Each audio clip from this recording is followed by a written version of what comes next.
Chicken corn soup তৈরির জন্য যে সকল উপাদান লাগে তার মধ্যে হচ্ছে চিনি, লবণ, টেস্টিং সল্ট, ঘি, ডিম, চিকেন কিমা, সুইট কর্ন এবং কর্নফ্লাওয়ার।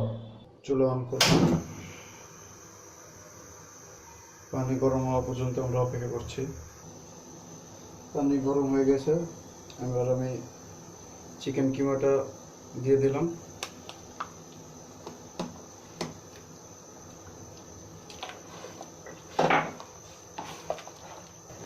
চিকেন কিমা আর কর্নফ্লাওয়ারটা একসাথে মিক্স করে দিলে সবচেয়ে ভালো হয়।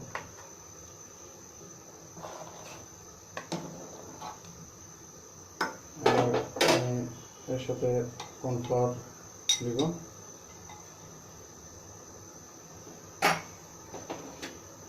কর্নফ্লাওয়ার দেওয়ার সময় খেয়াল রাখতে হবে কর্নফ্লাওয়ার দিতে হবে এবং আস্তে আস্তে নাড়তে হবে।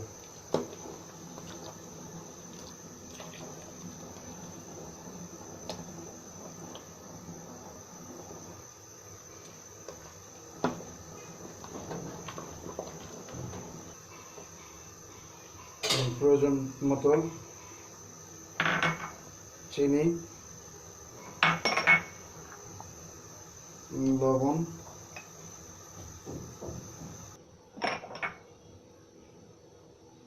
ঘি,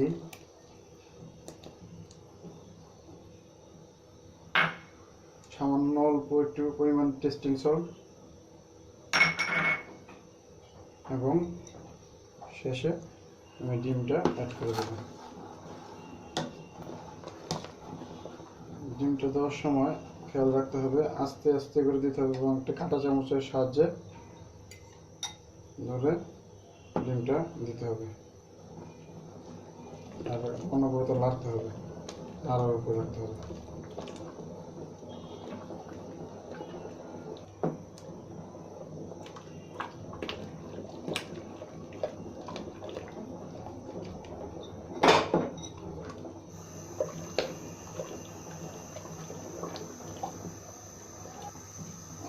আমার কর্ন স্যুপ তৈরি হয়ে গেছে, এবার চুলা অফ করব।